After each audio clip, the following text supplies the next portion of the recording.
ça marche. Donc nous arrivons à la dernière table ronde de cette journée dense et riche.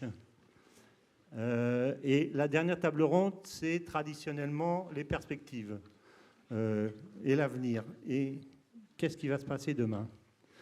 Donc, l'objectif de cette table ronde est d'aborder, de tenter de scénariser le futur géopolitique et commercial du marché des énergies, à dessiner entre deux extrêmes une vision catastrophiste marquée par les contraintes techniques ou politiques, des prix élevés, des conflits, ou au contraire une vision optimiste avec une allocation des ressources suffisantes pour couvrir les besoins à venir des principaux marchés. Dans ce contexte seront tirées les conséquences pour l'Europe et pour la France.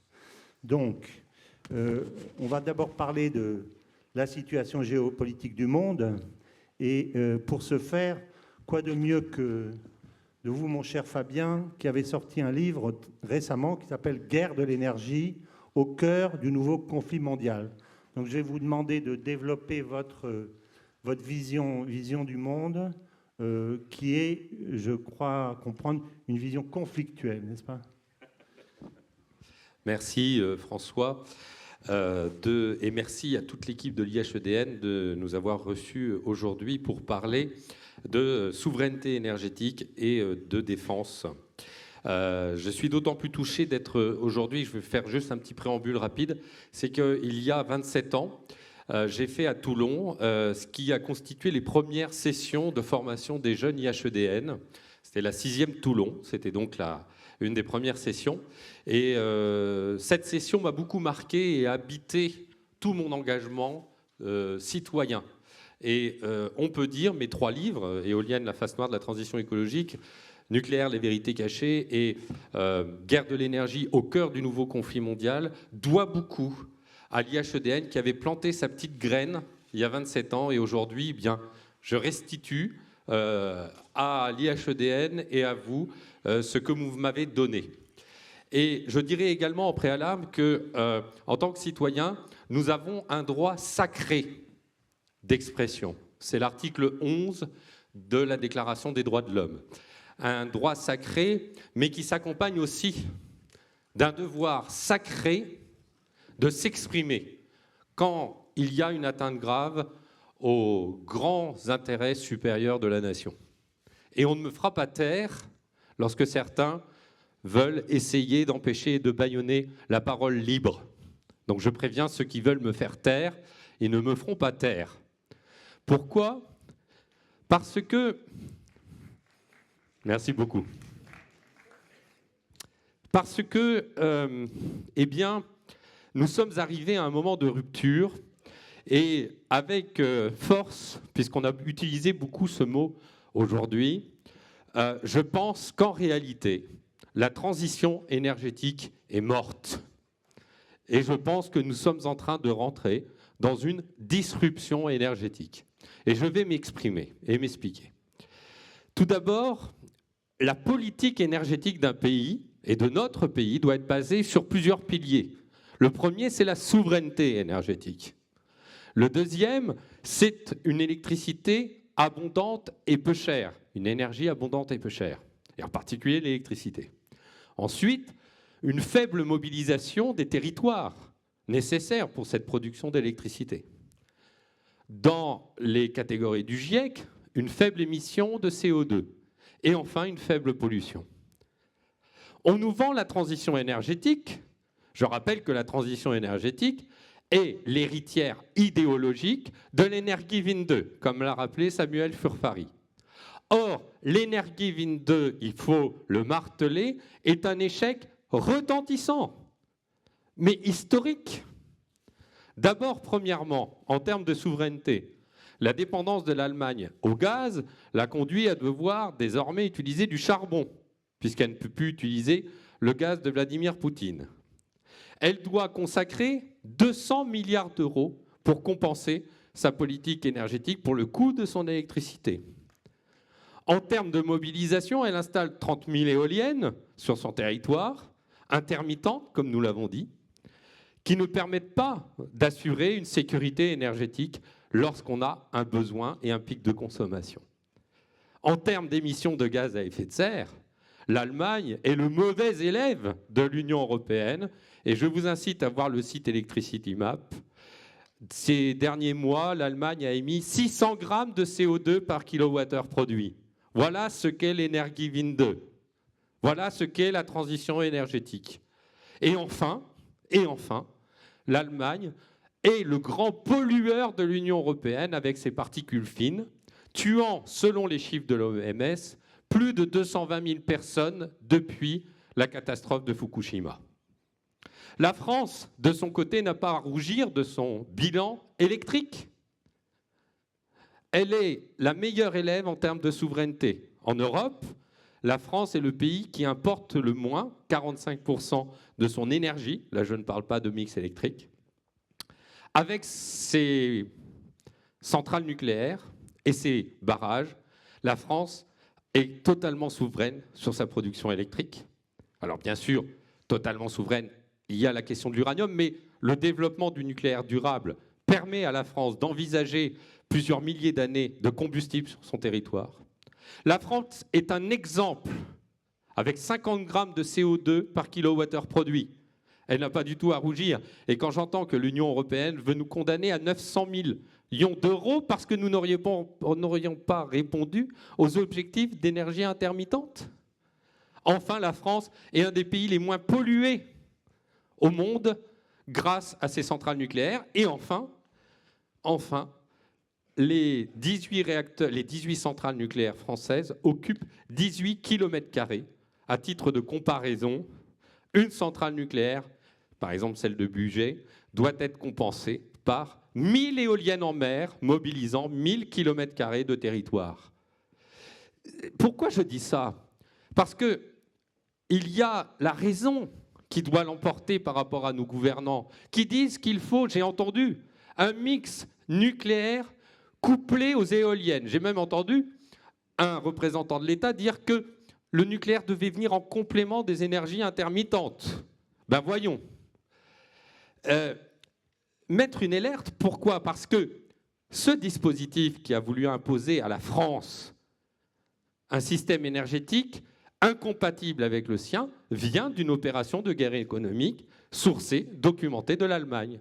L'école de guerre économique a fait un rapport tout à fait pertinent sur l'infiltration de l'Allemagne dans la Commission européenne. Et vous me direz, François, si je prends trop de temps.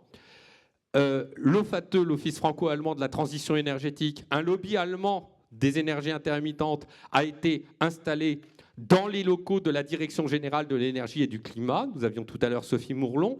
Je suis choqué qu'il y ait un lobby éolien allemand au sein de nos institutions. C'est dommage que Mme Mourlon ne soit pas là pour que je lui le rappelle. C'est inacceptable. D'ailleurs, dans ce lobby, dans les membres de ce lobby, il y a WWF et Greenpeace.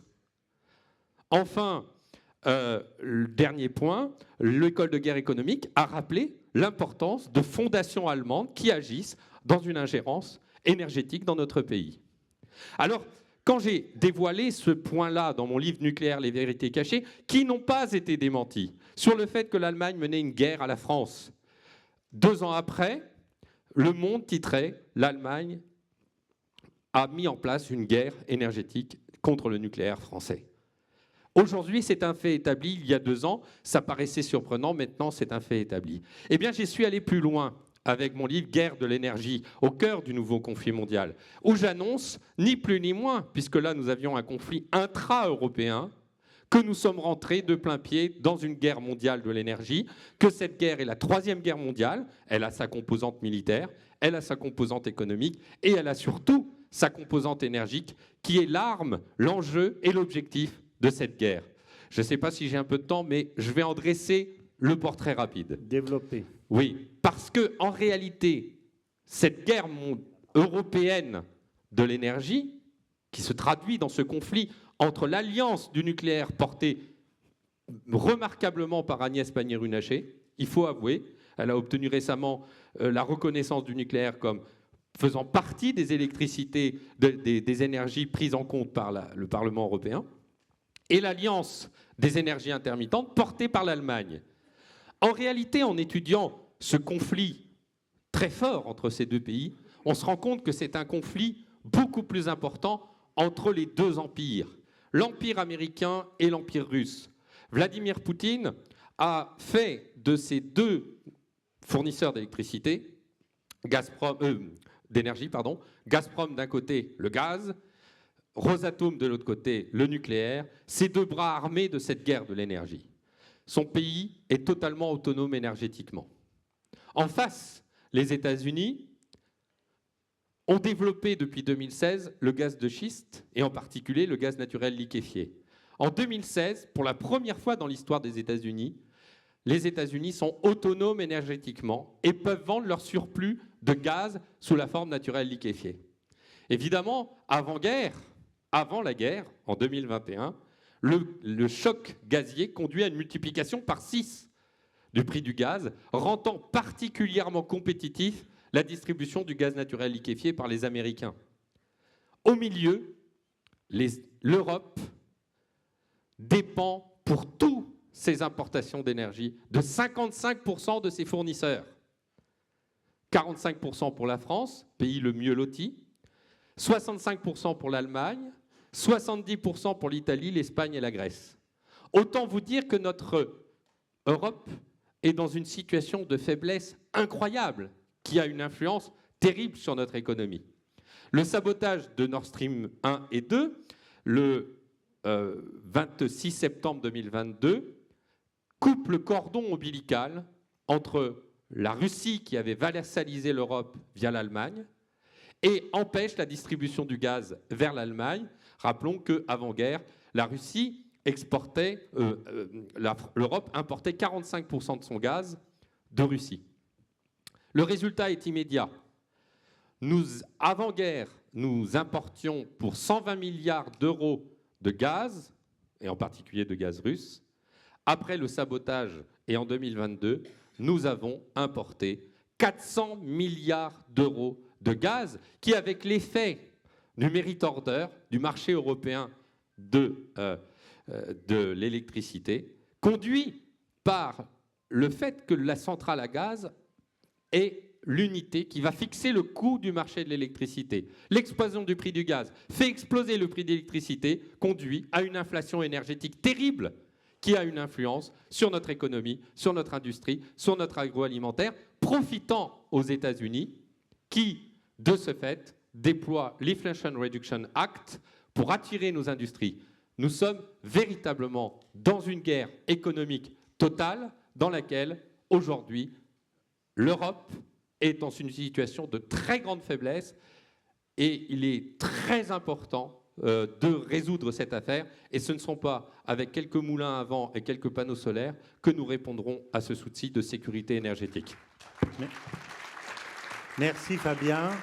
Je crois qu'on est effectivement au cœur de notre affaire et à un niveau géopolitique, puisqu'on a regardé ce matin les problèmes de nos politiques, les problèmes techniques, mais c'est véritablement le niveau géopolitique qui est le plus important, parce que c'est là que se situera la faiblesse ou non, ce qu'on verra dans la troisième partie de cette table ronde, de l'Europe et de la France. Alors je voudrais me tourner vers vous, Fabien Goudfard. Est-ce que vous vous situez dans ce schéma, dans cette analyse géopolitique ou pas? Merci François Martin. Merci beaucoup pour votre invitation. Je suis très heureux d'être devant vous aujourd'hui. Juste, je vais me permettre une toute petite assise, François, pour vous dire d'où je parle. Et pour vous dire que, comme vous le voyez sur la diapositive derrière moi, je suis le tout récent chef du département politique et environnement de défense. Mais environnement, ce n'est pas à comprendre au sens d'environnemental. C'est au sens de l'environnement, c'est-à-dire tout ce qui tourne autour de la défense. Donc des sujets transverses autour de la... Donc c'est-à-dire, pourquoi je vous dis ça, c'est parce que je suis sûrement le moins expert des questions énergétiques de cette journée, où j'ai eu des gens beaucoup plus savants que moi. Et donc je vais vous parler effectivement de comment la Direction générale des relations internationales et stratégiques aborde ces sujets. Et vous dire aussi, parce que je trouve que c'est peut-être une toute petite lacune de cette journée, que je suis également maire d'une petite commune de l'Eure, 1200 habitants, Et voilà, François Martin a eu la gentillesse de venir jusqu'à elle il y a quelques semaines. Mais pourquoi je vous dis ça? C'est parce que la notion de territoire n'a pas été tellement abordée aujourd'hui. Et moi, j'ai la chance peut-être d'essayer de faire le pont entre les questions de géopolitique très, très macro que Fabien Bouglet vient d'évoquer, et puis les questions très, très locales. Et le pont est très compliqué à faire des fois. Vous voyez, par exemple, on en a, je crois, pas parlé. Moi, je suis arrivé à 11h ce matin, et sauf erreur de ma part, sauf si ce que je n'ai pas entendu avant que j'arrive a été évoqué. On est en plein dans une loi, l'application d'une loi sur les zones d'accélération des énergies renouvelables. Sachez que toutes les communes de France, avant le 31 décembre, c'est-à-dire en gros demain, doivent rendre à leur préfet de département, puis après de région, une cartographie, et en réalité 4 cartographies, qui concernent les réseaux de chaleur, le photovoltaïque, l'éolien et la méthanisation. Donc on doit se mettre autour de la table, faire des consultations publiques, etc., pour dessiner les zones d'accélération des énergies renouvelables avant le 31 décembre. Alors on sait que ça ne sera pas tenu, qu'on aura un peu plus de délai, mais c'est quand même un sujet qui nous mobilise beaucoup et qui est très prégnant, parce que je peux vous assurer que dans une petite commune de l'Eure rurale qui est comme la mienne, les éoliennes, c'est très compliqué. Tout le monde est d'accord sur le principe, tout le monde en veut en mer. Et quand vous discutez avec les préfets maritimes, eh ben, je peux vous assurer qu'ils vous disent que l'installation de parcs éoliens en mer, ça fait partie des sujets les plus compliqués de leur carrière, même en mer. Donc on voit que c'est très complexe. Pour répondre à la question de François Martin sur comment je me situerais par rapport à l'exposé de Fabien Bouglet, celui-ci a eu la gentillesse de m'envoyer son livre, que je n'ai pas encore terminé, mais que je compte bien terminer. Je dirais que la principale, peut-être, remarque que je ferais, c'est qu'il l'a fait devant vous et il le martèle dans son livre. L'expression « troisième guerre mondiale de l'énergie me gêne ». Pas à cause de guerre, pas à cause de mondial, pas à cause d'énergie, mais à cause de troisième en réalité. Parce qu'en fait, bien évidemment, si vous parlez de troisième guerre mondiale, c'est que vous faites référence aux deux premières. Et c'est que vous vous inscrivez par rapport aux deux premières. Alors si je pense que, comme lui, il y a beaucoup de dimensions conflictuelles, que l'énergie est un levier absolument déterminant d'un point de vue stratégique, qu'il y a des conflits d'usage autour des minerais, autour des hydrocarbures, etc. Moi, je ne m'inscris pas dans cette notion de troisième guerre mondiale, tout simplement parce qu'elle fait référence aux deux premières. Et qu'aujourd'hui, objectivement, on n'en est pas là. Regardez les deux conflits majeurs qui nous opposent, qui nous gouvernent aujourd'hui, qui sont l'Ukraine et Gaza. Eh ben, je crois qu'on sera à peu près tous d'accord pour dire que l'énergie n'est absolument pas ni l'étincelle, ni le paramètre déterminant qui explique, parce qu'en fait, et Fabien Bouglet, je crois qu'il l'écrit dans son livre, et je crois que tout le monde ici est d'accord, la Russie, elle est autosuffisante et indépendante énergétiquement avec ou sans l'Ukraine. Donc ce n'est absolument pas un déterminant du conflit en Ukraine. Voilà, j'en resterai là parce que je développerai après les aspects peut-être européens et comment nous, on essaie de regarder un petit peu l'avenir. Et là, je serais tout à fait d'accord avec Fabien Bouglet sur, bien évidemment, alors, sur nos faiblesses et sur nos dépendances. En fait, pour nous, on passe d'une dépendance à une autre bientôt. En réalité, des hydrocarbures vers les minerais critiques, etc. Et comment on peut essayer de limiter, de s'inscrire dans cette dépendance. Mais enfin, voilà ce que je voulais dire là-dessus. Merci beaucoup. Nicolas, et vous? Oui, alors moi j'avais envie de... ce conflit mondial? Oui, justement, pour prendre un peu de recul, on a parlé ce matin des énergies fossiles, hein, qui fait 80% de l'énergie qu'on consomme au niveau mondial. Et donc, je voulais faire un petit topo en quelques minutes sur justement ces quelques énergies. Le pétrole, pour commencer, qui est le centre de l'économie. Donc, le pétrole, 3 grands producteurs de pétrole au niveau mondial. États-Unis, Arabie Saoudite, Russie, dans le bon ordre, qui est à peu près 25% de la production mondiale. Pétrole, on a passé un maximum de production. Ça a été évoqué tout à l'heure par Mathieu Ouzano. C'était vraisemblablement exactement il y a 5 ans. C'était en novembre 2018. Donc un maximum de production au niveau mondial. Il est probable que nous ne retournions jamais à ces niveaux de production. Donc ça veut dire que l'offre de pétrole au niveau mondial risque d'être contrainte. On ne pourra plus augmenter la taille du robinet. Ça ne veut pas dire qu'il n'y en aura plus. Ça veut dire qu'on ne pourra plus l'augmenter. Et sur le pétrole, il y a eu un bouleversement géopolitique qui a été peu commenté, qui a eu lieu qui se met en place depuis quelques années, qui s'est matérialisé il y a 1 an, puisque, comme vous le savez, certains d'entre vous le savent, il y avait une alliance historique entre l'Arabie Saoudite et les États-Unis qui avait été scellée sur un croiseur qui s'appelle l'USS Quincy en 1945 au retour de la conférence de Yalta. Avec le 7 décembre, me semble-t-il, si j'ai bonne mémoire. 1945, avec Theodore Roosevelt et le roi saoudien. En gros, c'était pétrole contre sécurité. Et c'est un accord qui a duré jusqu'à l'an dernier.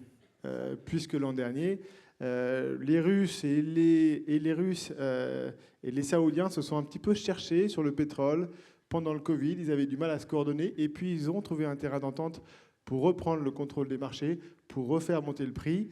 Et quand la crise ukrainienne est arrivée et que les pays occidentaux ont décidé de se passer du pétrole d'un des 3 plus grands producteurs mondiaux, c'est là que M. Biden est allé voir Mohamed Ben Salman, qu'il avait d'ailleurs, quelques années auparavant, quand il avait découpé des journalistes en morceaux, avait eu des propos un peu plus difficiles avec lui, pour lui demander d'augmenter sa production de pétrole, ce qui s'était passé depuis plus de 50 ans sans problème.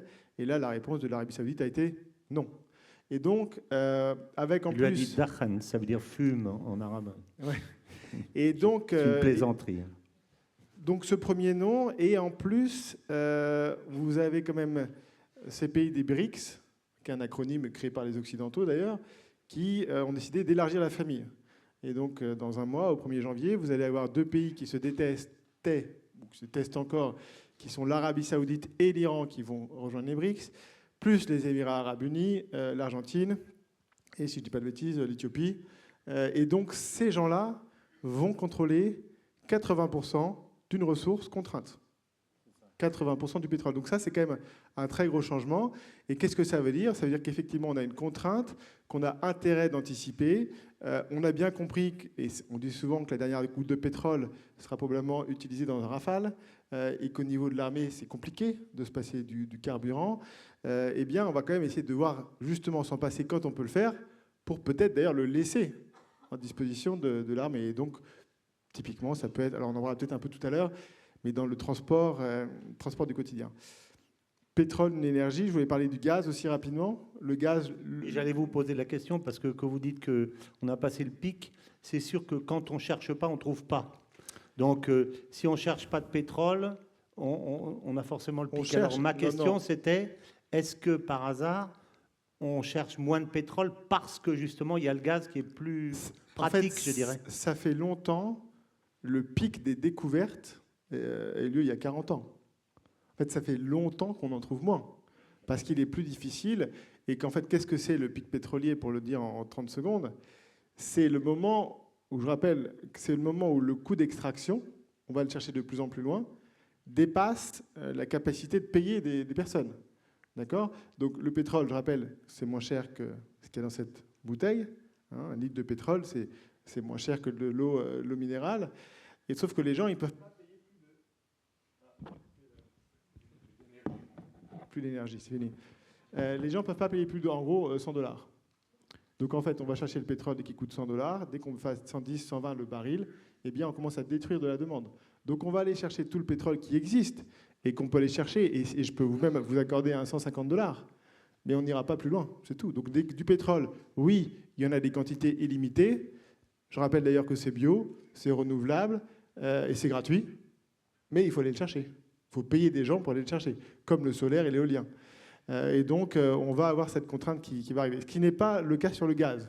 Le gaz, on a encore pas mal de développements qui sont possibles, que ce soit en Russie, que ce soit en Afrique, dans un certain nombre de pays, peut-être en Iran. Et donc, le paysage est un petit peu différent sur le gaz.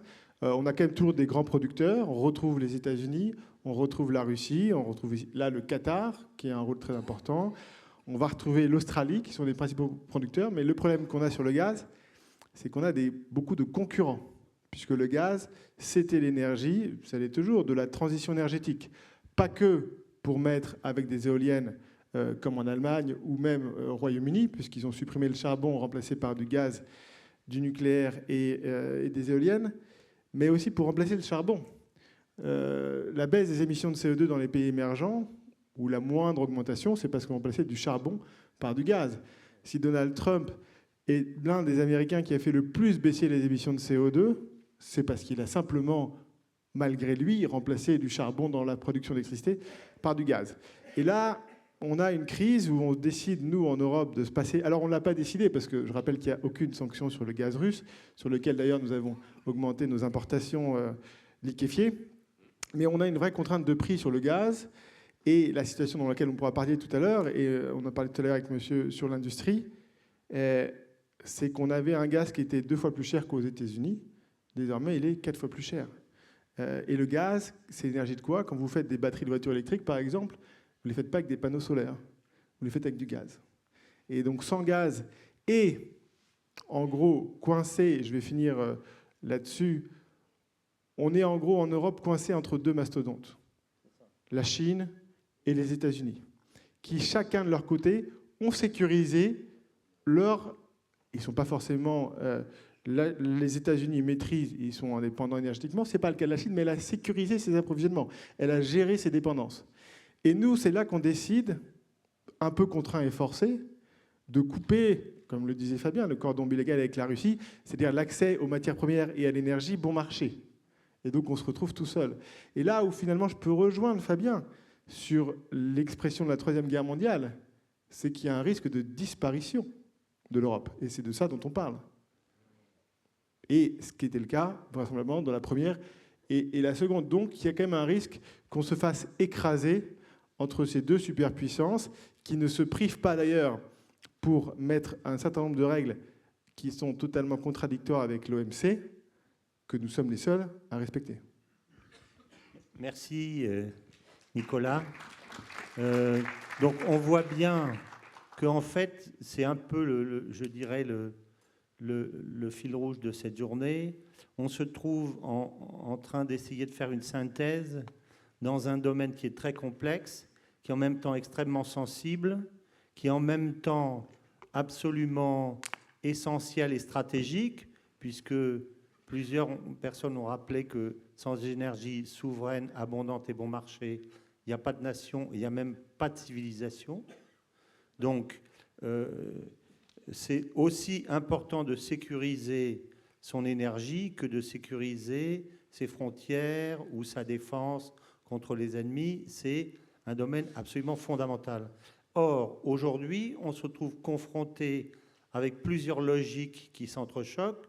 Une première qui vient, on l'a montré tout à l'heure, d'une augmentation que l'on prévoit gigantesque des besoins des grands pays émergents qui sont déjà émergés pour la plupart, la Chine, l'Inde, l'Indonésie, l'Afrique demain, etc. Donc, on va avoir une explosion de la demande, et vite, parce que ces pays croissent à 5, 6, 7, 8, 10% par an, quand nous, on croît à 1, 2, 3% par an. Donc, ce gap va être énorme. Donc, avec ces besoins, ça, c'est le premier point. Le deuxième point, c'est la contrainte climatique qui est, j'insiste, aujourd'hui essentiellement une contrainte politique, parce que certains pays décident et ont décidé, comme Samuel l'a montré ce matin, ils ont peut-être signé la COP, mais ils n'ont pas signé quelque chose de contraignant. Et je pense que s'ils l'ont fait, c'est essentiellement pour que nous, on la respecte, alors qu'eux, ils considèrent que leurs besoins sont primordiaux. Donc, je toujours pensé, c'est mon avis personnel, que c'était une réponse tactique qui considérait à nous imposer des règles qu'eux ne s'imposaient pas et qu'aujourd'hui ne s'imposent pas. Donc ça, c'est le deuxième choc. Et le troisième choc, c'est la guerre d'Ukraine, on a bien vu, qui réorganise les flux de matières premières et d'énergie, de ce qui venait vers l'Europe. On vient de recréer, et on va recréer, j'ai écrit moi-même un livre là-dessus qui s'appelle « L'Ukraine, un basculement du monde », un nouveau rideau de fer qui fera en sorte que la Russie se tourne vers les pays du Grand Sud et que nous serons sous la coupe de l'énergie américaine, ou alors on achètera du gaz russe ou du pétrole russe par le marché international, c'est-à-dire qu'on le paiera entre 4 et 10 fois plus cher que ce qu'on payait avant. Donc on se trouve avec toutes ces logiques, et la question c'est quel futur dans tout ça? Alors d'abord, globalement, et puis après on parlera de l'Europe et de la France, mais d'abord globalement, on voit bien qu'on a un risque d'un futur catastrophique où nous serions des victimes absolues, où il y aurait des guerres, etc. Et un futur qui serait, je dirais, le futur optimiste, qui serait tel qu'on a finalement trouvé des solutions pour que chaque pays puisse avoir la réponse à ses besoins. Et donc, quel est le schéma que vous voyez entre ces deux, je dirais, ces deux extrêmes, Fabien? Alors, vous m'entendez là ou pas? Parfait. Je rebondis juste sur la notion de Troisième Guerre mondiale. Je vais juste prendre le propos de Rick Perry en 2019, alors qu'il vient de signer un contrat avec Juncker, donc le prédécesseur de Ursula von der Leyen, pour un contrat d'approvisionnement en gaz en Europe, au début, avant-guerre. Après le contrat, il est en off avec un journaliste et il dit « 75 ans après avoir libéré l'Europe de l'Allemagne nazie, nous venons libérer l'Europe, non pas avec de jeunes soldats américains, mais avec du gaz naturel liquéfié. » Et dans le discours des hauts dignitaires américains, parce que j'ai lu tous les discours sur le sujet, ils évoquent bien la libération de l'Europe du gaz totalitaire russe avec le gaz de la liberté. Si ça, ce n'est pas une déclaration dans un cadre de guerre mondiale. Ensuite, pour ce qui est de l'Ukraine, le Donbass représente 80 à 90% des ressources minérales du sous-sol ukrainien. La Crimée représente des réserves considérables de gaz. Il y a la centrale de Zaporijjia, presque 30% des centrales nucléaires ukrainiennes. N'oublions pas que Vladimir Poutine a envahi l'Ukraine le jour où l'Ukraine faisait le test de désolidarisation du réseau électrique vis-à-vis de la Biélorussie et de la Russie vers l'Europe. Et 15 jours après, Zelensky, dans un tweet, disait « Nous venons de nous libérer de la Russie et nous intégrons l'Union européenne de l'électricité ». À Gaza, au large de Gaza, personne n'en parle, mais ce sont les poches de gaz très importantes qu'il y a au large de Gaza qui sont un sous-jacent de cette guerre, un sous-jacent. Je n'ai pas dit la totalité, évidemment. Donc, dans ces tensions internationales, on voit bien que l'énergie, au Niger, il y a le gazoduc africain qui était un enjeu, au Karabakh, c'était l'approvisionnement en gaz d'Azerbaïdjan. Donc, évidemment, on est pessimiste. On est extrêmement pessimiste parce qu'on a une Europe qui a 55% d'énergie, qui n'a pas de ressources énergétiques et qui met en place une politique plan climat en développant des éoliennes intermittentes. Je rappelle quand même que, et ils nous disent, ces éoliennes intermittentes vont assurer la sécurité de l'énergie en Europe pour compenser ces 55%. Je rappelle qu'il y a un chiffre en France. Entre 2020 et 2022, on a installé 18% de plus d'éoliennes, environ 1000 à 1500 éoliennes, et qu'entre 2020 et 2022, nous avons eu une baisse de production des éoliennes de 5% en France. Plus on installe d'éoliennes, moins elles produisent. Pour 4 raisons d'ailleurs. D'abord parce qu'il y a le vieillissement des premières éoliennes installées, le fait que chaque éolienne vole le vent de l'autre, donc ça baisse la productivité, que les premiers gisements de vent ont été pris au premier par les exploitants éoliens, les aigrefins de l'éolien, et enfin, le fait que l'Institut Copernicus a établi que nous avions une baisse historique des vents en Europe en 2021. Donc dans tout ça, on croit que c'est avec le vent qu'on va répondre à la crise énergétique de l'Europe. Donc là, oui, je suis très inquiet. Oui, là, je suis pessimiste, parce qu'on va le dire, c'est à côté de la plaque. Mais ce n'est pas autant à côté de la plaque que ça. Parce que qui a intérêt à ce que nous affaiblissions notre système énergétique, que nous mettions des éoliennes intermittentes. On l'a dit, plus d'intermittence, c'est plus de gaz. Et comme on ne l'achète plus à la Russie, ou du moins en plus faible quantité, on l'achète en grande quantité aux Américains. Les Américains ont un intérêt à affaiblir notre système pour nous vendre plus de gaz naturel liquéfié. Les Américains ont intérêt à ce que nous ne développons pas notre système nucléaire pour 2 raisons. Moins de nucléaire, c'est plus d'éoliennes, plus de gaz. Et par ailleurs, c'est aussi un concurrent en moins sur le nucléaire américain que Donald Trump a développé depuis son mandat contre les velléités presque hégémoniques de la Russie, puisque la Russie est aujourd'hui le leader mondial du nucléaire avec Rosatom. Et donc, il y a cette double guerre, la guerre du gaz dont l'Europe est la victime, et la guerre du nucléaire dont l'Europe a son épingle du jeu à tirer et dont la France est un acteur majeur. Alors, voilà. Cher Fabien, Je vais juste compléter juste sur ce point-là. La première fois que les Américains ont saboté un pipeline russe, c'est de l'année de ma naissance, en 1981. Donc ça fait quand même 40 ans qu'ils essaient de le faire. Et là, ce qu'il faut juste dire, c'est qu'ils ont réussi. Et pas de la même façon, ils l'ont fait en bidouillant les algorithmes russes.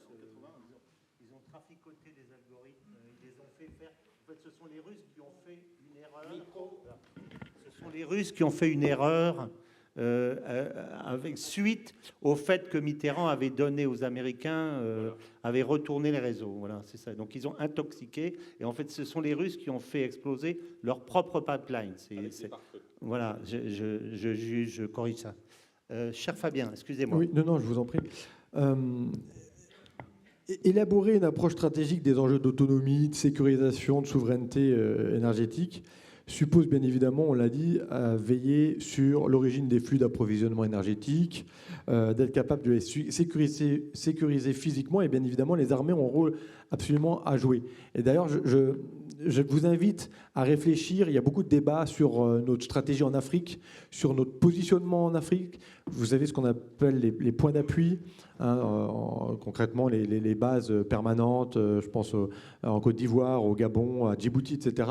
On a eu un débat à l'Assemblée nationale récemment sur ce point-là, et je sais que dans la salle, il y a des spécialistes du continent. Et donc, effectivement, cette question de notre présence en Afrique doit se poser effectivement, notamment sur la sécurisation. Moi, je voulais aussi vous dire quelles sont au sein de la DGRIS un peu notre vision globale et qu'est-ce qui nous anime. Ce que j'ai appelé la règle des 3 facteurs. Parce qu'en fait, on veut dire que ce chiffre revient fréquemment. On a 3 contraintes fondamentales, à notre sens. On a 3 défis et 3 batailles. Les 3 contraintes fondamentales, c'est la sécurité des approvisionnements, le coût, et puis depuis plus récemment, l'impact environnemental. C'est quand même une considération sociétale de plus en plus forte. On a 3 défis majeurs pour l'Europe à court et à moyen terme. Défendre la continuité des services énergétiques aux populations européennes, bannir les importations énergétiques en provenance de la Russie.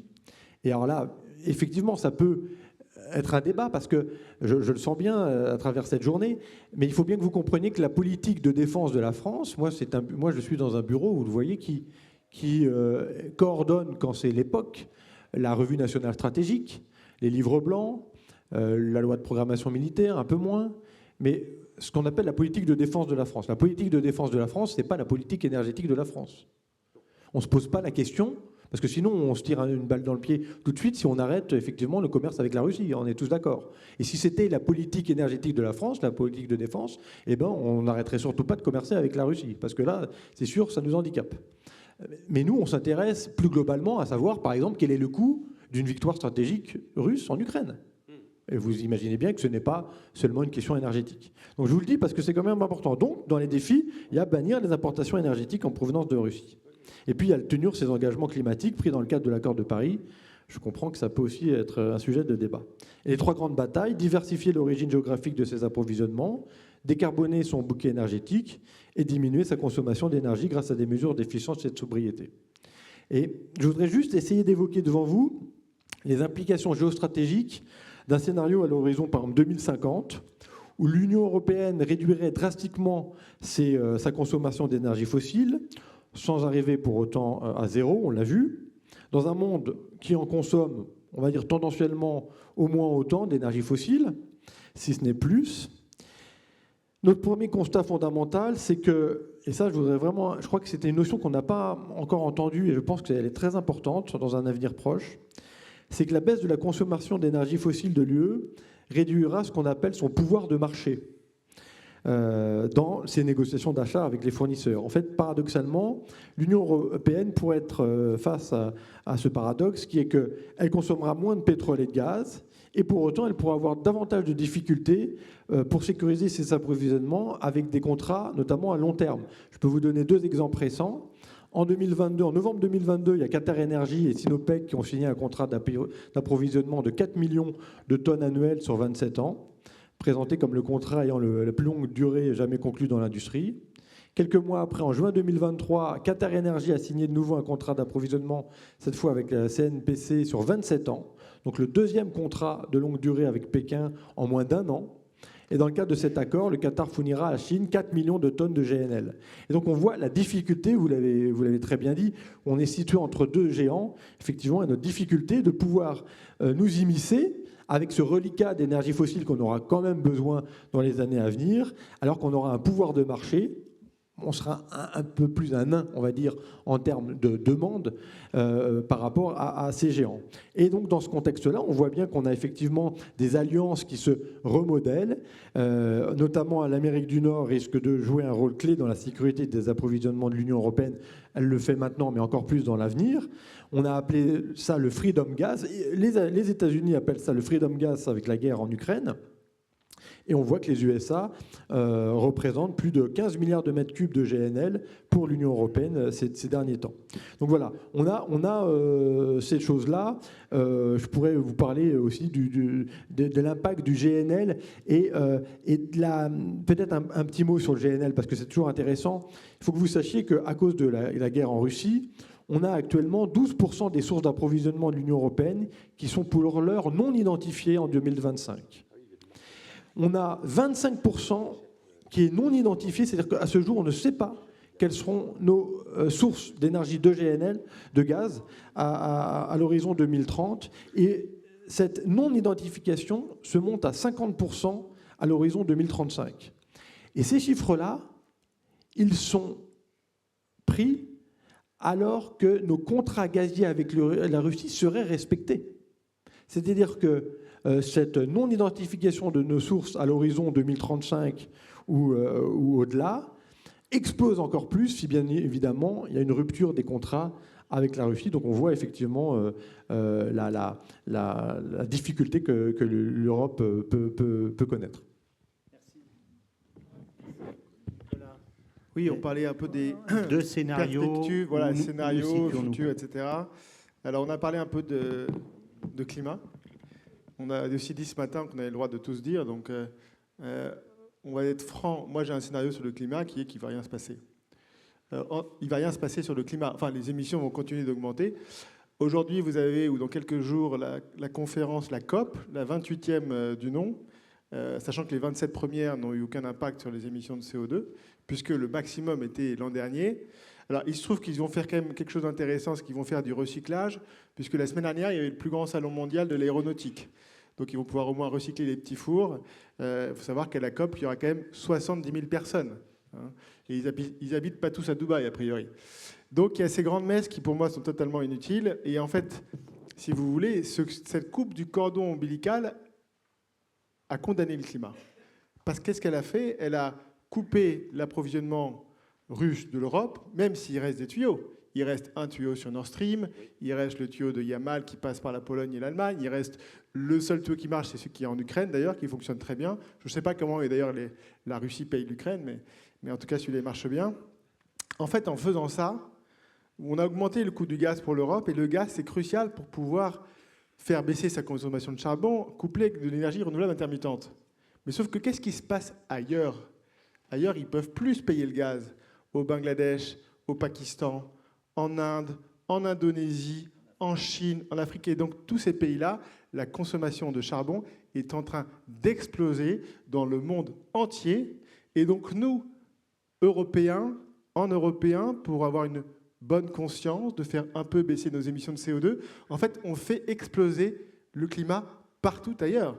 Donc c'est cette grande hypocrisie, moi, que je dénonce depuis très longtemps. Je dis, il y a des solutions pour faire ça. Une solution très simple que je vous livre en 10 secondes, c'est de dire, eh bien, il suffit de mettre une taxe à l'importation qui est égale à la moitié de la part du charbon dans l'électricité.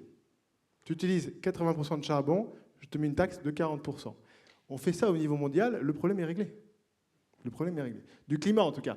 Mais ça, c'est un petit peu contraire aux différents logiciels de nos dirigeants. Donc, mon scénario, c'est que les émissions de CO2 vont continuer à augmenter, sauf comment est-ce qu'on a réussi à faire baisser les émissions de CO2 depuis 20 ans? Soit une crise financière, mais il en faut une bonne, parce que 2008, depuis, c'est reparti, ou soit un petit virus de 23 ou 13 nanomètres qui a fait baisser les émissions de CO2, le Covid. Donc, à part ça, je ne vois pas vraiment de solution. Sur le pétrole, il y a une solution. Là, les dirigeants sont en train de la mettre en place. Ça s'appelle la sobriété contrainte. C'est-à-dire qu'en laissant aller, en permettant ce conflit, en n'évitant pas ce conflit, on a créé une inflation terrible dans le monde entier, avec des pays surendettés, inflation qui a dû être contrée avec de l'augmentation des taux d'intérêt des banques centrales, qui sont en train d'envoyer les économies dans le mur. On le voit en Europe. On voit que M. Macron s'étonne de l'augmentation du chômage. Visiblement, il ne regarde pas les chiffres des défaillances des TPE et des PME qui sont au même niveau qu'en 2015. Et donc, alors sur le pétrole, donc on va envoyer l'économie mondiale dans le mur. Donc sur le pétrole, ça va aller puisque la consommation va baisser. On pourra plus le payer. Et puis le dernier point que je voulais, je voulais évoquer, c'était quand on regarde un petit peu ce qui va se passer, parce qu'on a quand même un problème d'industrie. C'était Serge Tchourouk qui voulait un pays sans usine. Mais aujourd'hui, grosso modo, quand on regarde la Chine, ils fabriquent déjà nos panneaux solaires. Demain, nos éoliennes, puisque tous les constructeurs européens sont en train, un par un, de tomber comme des mouches. Je crois que c'est Siemens qui vient d'annoncer qu'il sortait de l'éolien terrestre, si j'ai bien compris. Donc on va acheter des panneaux, des éoliennes en Chine. On a les voitures électriques, ça c'est un petit peu mon sujet. Bon, effectivement, on leur a quand même gentiment déroulé le tapis vert. Aujourd'hui, 80% des batteries viennent de Chine. Ils ont un contrôle total, ou quasi total, de la chaîne d'approvisionnement sur les métaux, notamment sur le cobalt. Eh bien, demain, Yves Bréchon en a parlé. Je pense que le scénario malheureusement le plus probable, nous avions développé notre nucléaire avec la licence américaine, Westinghouse, et là, nous allons avoir le choix entre la licence américaine Bill Gates, à qui nous rachèterons notre technologie, ou alors la licence chinoise, avec qui nous avons développé nos réacteurs quand, en 1998, on a mis fin à Superphénix. Alors Fabien, on arrive à la fin de la troisième partie, et la France dans tout ça, et l'Europe et la France. Qu'est-ce qu'il faut faire? En fait, on a fait un panorama tout à fait édifiant de la situation, et je voudrais rappeler le rôle néfaste de l'Allemagne dans cette affaire, parce que... Tu l'as déjà fait. Oui, mais parce que c'est lié, je le réitère, parce que c'est la question principale par rapport à la solution. Je rappelle que en février 2022, une Américaine qui s'appelle Jennifer Morgan a été naturalisée allemande, donc on est quelques jours avant la guerre en Ukraine, a été naturalisée allemande et a été nommée secrétaire d'État chargée du climat du gouvernement Grünen, enfin pas Grünen, du ministre des Affaires étrangères Grünen, Anna Baerbock. Qui est Jennifer Morgan? Jennifer Morgan est la patronne internationale de Greenpeace, patronne de WWF, patronne de Réseau Action Climat, une haute dignitaire de la lutte antinucléaire. Le gouvernement allemand est institutionnellement antinucléaire. Il a Greenpeace à son gouvernement. Je rappelle que l'Europe, et je vais arriver à la question de la solution, très importante, l'Europe a été constituée par 2 traités fondamentaux signés à Rome. Pas 1, 2. La Communauté économique européenne, la Communauté européenne de l'énergie atomique, signée en 1957. Pas pour n'importe quelle raison. Nasser nationalise le canal de Suez, on a un problème d'approvisionnement en énergie fossile, Et l'Europe décide de s'allier ensemble, 6 pays, pour constituer une fédération, le début d'une fédération, sur la relation industrielle, sur le nucléaire, héritier de la CECA, qui n'avait pas eu de succès avec Robert Schuman. L'objectif, c'était de faire la paix en Europe et d'assurer la souveraineté énergétique de l'Europe. Faire la paix en Europe, assurer la souveraineté énergétique de l'Europe. Ce que je veux dire, c'est que la paix en Europe et l'Europe, c'est le nucléaire. Le nucléaire, c'est l'Europe. Le nucléaire, c'est la paix. Être anti-nucléaire en Europe, c'est la guerre. C'est être contre l'Europe. Or, aujourd'hui, l'Allemagne, par son attitude, joue contre l'Europe. On l'a vu avec ses opérations d'infiltration documentées, sourcées et établies. Donc, je le dis parce que je suis un catastrophiste peut-être, mais depuis quelques années où j'interviens sur le sujet, tous les faits me donnent raison par rapport aux alertes que j'ai données. Je rappelle que Olaf Scholz a, devant la Bundeswehr, expliqué qu'ils allaient faire la plus grande armée en Europe avec 100 milliards d'euros parce qu'ils avaient fait une analyse erronée qu'ils étaient entourés de pays amis.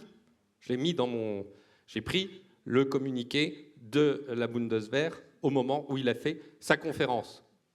Nous avons fait une analyse erronée que nous étions entourés de pays amis, pas voisins, entourés.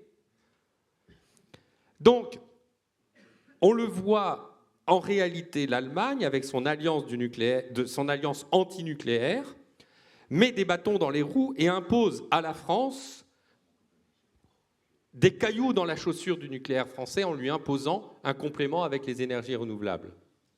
Et moi, je pense que la seule solution, c'est que la France et l'Europe, et que la France soit le pays moteur de l'Europe comme elle a été moteur de l'Euratom, que la France relance massivement son nucléaire, que la France relance massivement, avec son hydroélectricité et un peu de gaz pour les pics de consommation, qu'on pourra d'ailleurs transformer en hydrogène blanc ou en hydrogène rose, et que l'Europe revienne à ses fondamentaux historiques.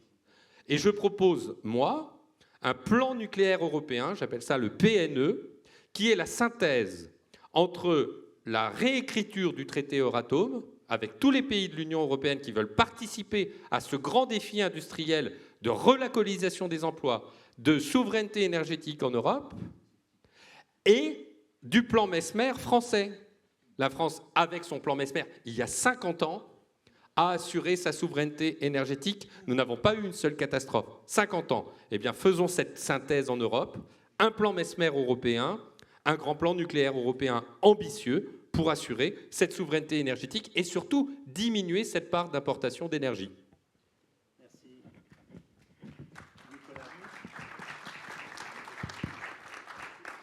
Oui, si on parle de la suite au niveau France et Europe. France, si on part du très court terme déjà, on a des entreprises, on a des industries, on a des TPE, des PME en ce moment qui continuent de tomber comme des mouches. Je vous en ai dit un mot, des défaillances au plus haut. Donc là, on a une priorité absolue dans les mois qui viennent, qui n'est pas traitée par le gouvernement, c'est de pouvoir redonner un prix de l'électricité accessible pour toutes ces entreprises et ne pas attendre l'année 2026 et le changement de la réglementation pour que ces entreprises puissent survivre. Fabien parle du grand plan national sur le nucléaire. Bien évidemment que c'est nécessaire parce qu'on n'a rien d'autre en Europe. Le problème, c'est que ça prend du temps. Donc ça va prendre 10, 15, 20 ans. Et la question, c'est qu'est-ce qu'on fait entre les deux ? Qu'est-ce qu'on fait entre les deux ? Si on regarde, on en a parlé beaucoup, la situation du gaz, vous en parliez tout à l'heure, Fabien aussi, à 2035, on ne sait pas d'où viendra le gaz, pour la simple et bonne raison que l'Union européenne s'est interdit de nouer des contrats à long terme sur le gaz, puisqu'on voulait devenir neutre en carbone. Tous les pays achètent des contrats à long terme avec le Qatar, avec l'Australie. Nous sommes les seuls à faire ça. Nous allons acheter sur le marché spot, si on en a. Et aujourd'hui, sur le gaz, on avait tous nos œufs dans le même panier russe. Ce n'était pas une bonne idée. Donc on a mis tous nos œufs dans le même panier américain. Est-ce que c'est une meilleure idée ? Je ne sais pas. En tout cas, pour le climat, ce n'est pas le cas, puisque vraisemblablement, les émissions du gaz naturel liquéfié avec les fuites associées de méthane sont pires que si c'était du charbon. Deuxièmement, les Américains, effectivement, il n'est pas certain que leur approvisionnement de gaz continue à augmenter. Par contre, ce qui est certain, c'est que leur demande de gaz va augmenter puisqu'ils sont en train de réindustrialiser très significativement les États-Unis. Si vous prenez le sujet des batteries de voitures électriques, sur les 2 tiers du sujet des batteries en Europe, d'usines, les fameux Airbus de la batterie, 2 tiers à risque de délocalisation aux États-Unis parce que, le gaz est 4 fois moins cher et que c'est l'énergie pour fabriquer des batteries, et 2, leur système d'IRA, Inflation Reduction Act, 400 milliards de dollars sur la table, quand en Europe, nous mettons 20 milliards. 420 milliards. Une subvention pour les voitures électriques made in USA, 7 500 $. Nous, on est en train de faire une usine à gaz pour mettre en place un certain nombre de critères avec l'ADEME pour pouvoir sortir les voitures chinoises au charbon, mais pas les voitures polonaises au charbon. Assumons, mettons des aides pour ce qui est fabriqué en France. Donc sur le gaz, on est vraiment coincé. Donc la question, c'est, on a 10 ans. Est-ce qu'en 10 ans, on est capable, on a envie de redevenir d'une manière ou d'une autre des partenaires avec notre partenaire historique qui est la Russie, ce qui va être difficile avec ce qui est en train de se faire, parce que dans 10 ans, les Russes se seront retournés vers la Chine complètement. Donc soit on est capable de se réveiller, de discuter et de défendre nos intérêts, parce que finalement, le problème de ce qu'on parle depuis tout à l'heure, c'est que les Allemands, ils défendent leurs intérêts, les Chinois, ils défendent leurs intérêts, les Américains, ils défendent leurs intérêts. Quel est le seul pays qui ne défend pas ses intérêts? C'est la France. Oui, vous rejoignez un peu ce que je dis dans mon livre. Une des thèses de mon livre sur l'Ukraine, c'est qu'en fait, le deuxième objectif américain, si ce n'est pas le premier, le premier, c'est d'empêcher en fait que se reconstitue le rapport naturel entre l'Europe et la Russie. Le rideau de fer n'est plus, donc il faut en reconstruire un autre. Mais l'autre, à mon avis, c'est de piller l'Europe. Et c'est l'agenda caché, mais moi, je pense que c'est le principal. Et ce que vous dites va tout à fait dans ce sens, effectivement. Et voilà. Donc, il nous reste 10 minutes. Cher Fabien, je vous laisse développer. Et la France dans tout ça. Merci François. Peut-être pour compléter effectivement le tableau avec l'Allemagne, avec le nucléaire, avec les TPE-PME, nous on estime à la Direction générale des relations internationales et stratégiques que, comme je vous l'ai indiqué tout à l'heure, que la transition énergétique va faire basculer l'Union européenne dans une nouvelle géopolitique marquée par des nouveaux rapports de force et des nouvelles dépendances, et notamment autour des minerais. Donc ça, on pourrait peut-être aussi effectivement en parler. Vous savez, on l'a dit, quoi qu'il arrive, la décarbonation va augmenter l'électrification des usages, donc que ça soit de l'origine nucléaire ou un mix, effectivement, on va sûrement assister à ça. Qui dit électrification des usages dit capacité de stockage. Qui dit capacité de stockage dit effectivement batterie. Et les pays occidentaux sont en position de faiblesse, notamment et de technologie sur les batteries lithium-ion et autres. Et donc on va avoir un renforcement de la dépendance aux ressources et aux minerais critiques. Et vous savez qu'il y a l'Agence internationale de l'énergie, par exemple, estime que la demande mondiale de minerais pourrait être multipliée par 4 d'ici 2040. Et la demande de lithium, par exemple, pourrait être multipliée par 42 entre 2020 et 2040.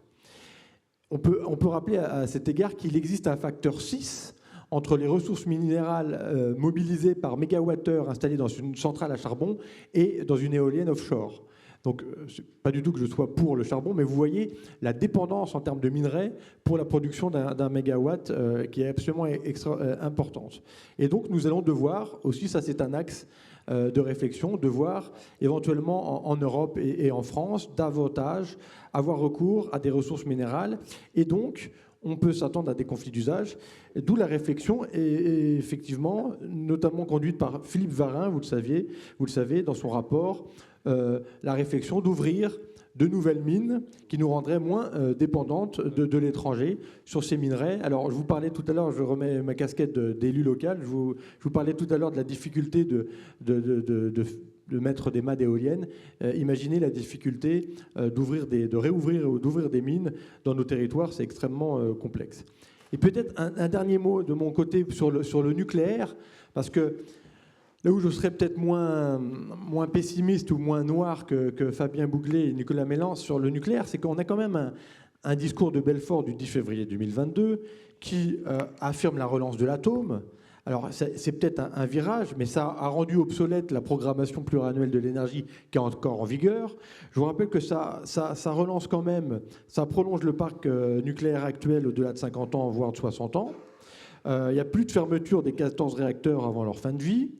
On parle de la construction de 6 nouveaux réacteurs pressurisés européens EPR2. Il y a une décision avant la fin 2026 sur 8 réacteurs supplémentaires. Tout ça, on l'a dit, ça fait 14. Mais ce que j'aimerais bien quand même rappeler, on peut être tout à fait très pro-nucléaire, ce que je peux complètement entendre. Vous rappelez ici dans cette salle que les 14 nouveaux réacteurs dont on parle représentent 35% de la capacité nucléaire actuelle. Ça, c'est quand même un chiffre extrêmement important. Parce que ça veut dire quoi? C'est-à-dire que... Et pourquoi 14? Parce qu'on peut être pour un plan gigantesque, mais je vous rappelle que derrière, il y a des problématiques de RH, il y a des problématiques de compétences, il y a des problématiques de nombre de sorties d'école. Et ça, vous pourriez dire, oh ben moi j'en fais 20, vous n'arriverez jamais à atteindre ce chiffre. Parce que vous êtes dans un État de 60 millions d'habitants, etc., etc. Donc ça, c'est quand même important. Et donc 35% de la capacité actuelle, ça veut dire qu'il y a un reliquat qui reste. Et je pense que c'est la raison pour laquelle le mix énergétique, malgré qu'on soit très pour une relance du nucléaire, est encore pertinent. Voilà, merci. Merci Fabien. Disant que si je fais une synthèse de cette journée, il me semble que la question principale qui s'est posée, et qui n'est pas résolue d'ailleurs, c'est le fait qu'il y a une logique, je dirais, de transition d'un côté et une logique de sécurité de l'autre, et que ces logiques s'entrechoquent.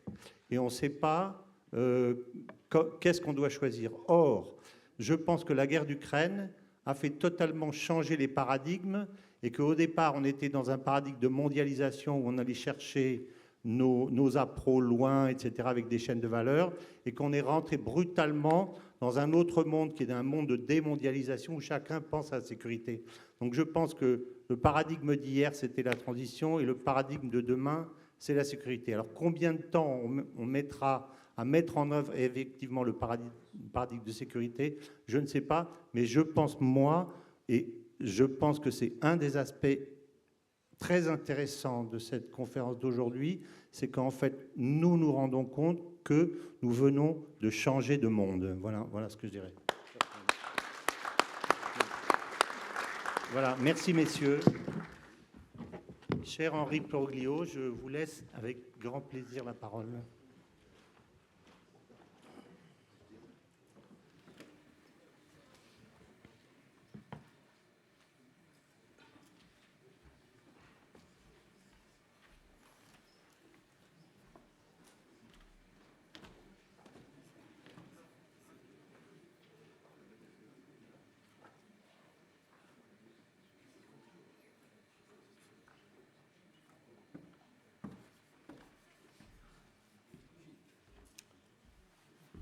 Bien. Mesdames et messieurs, merci. J'ai accepté de venir à l'invitation de notre ami Martin.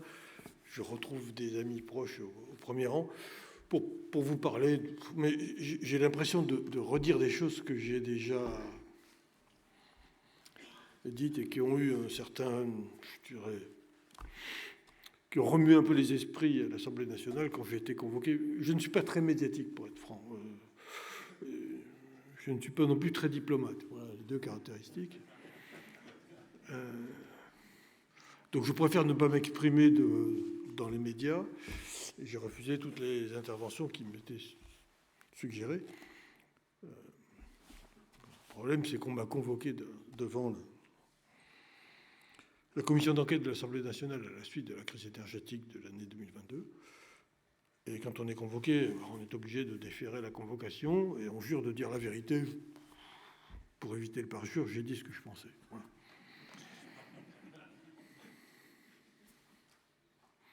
Le problème, c'est que je pense toujours la même chose. Donc je vais vous le répéter. Parler des problèmes énergétiques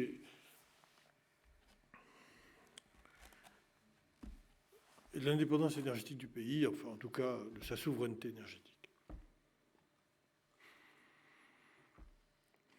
Bon. Pardon de me retourner, non pas vers le rétroviseur, mais vers l'histoire. Au fond, l'histoire a un sens, et je pense que ce pays s'est construit à travers son histoire. Et j'ai rappelé l'histoire de ce qu'était le système électrique français et de ce qu'étaient les grands acteurs du système électrique français. Bon. À savoir, l'après-guerre, le pays se réveille en début des années 1946 dans un état de faiblesse bien connu, en matière d'équipement, d'infrastructures, de services. À l'époque, on a un gouvernement. Alors, un gouvernement composé de gaullistes et de communistes, mais un vrai gouvernement qui gouverne.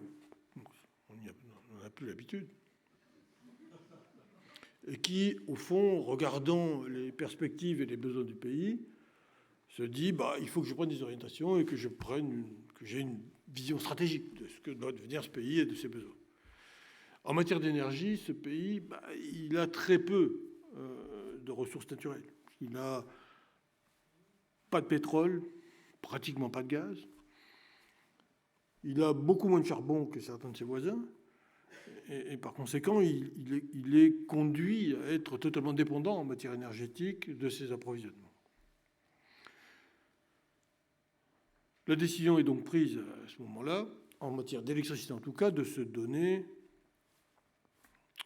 un objectif, en tout cas de se fixer 3 défis à remporter.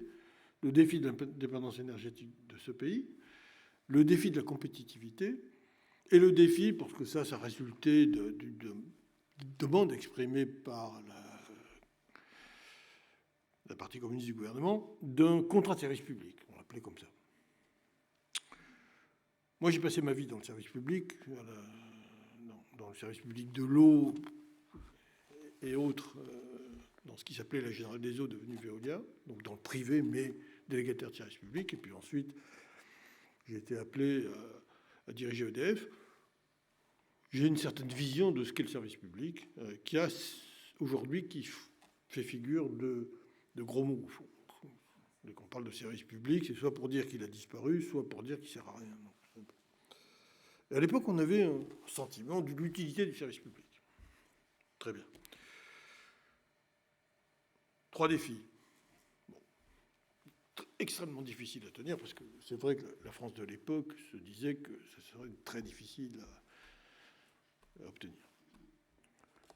Le 4e défi auquel nous n'étions pas confrontés, auquel on ne pensait même pas, c'était celui des gaz à effet de serre, parce que c'est vrai qu'en 1946, on n'en parlait pas et que ce n'était pas dans la vision ni politique, ni même stratégique.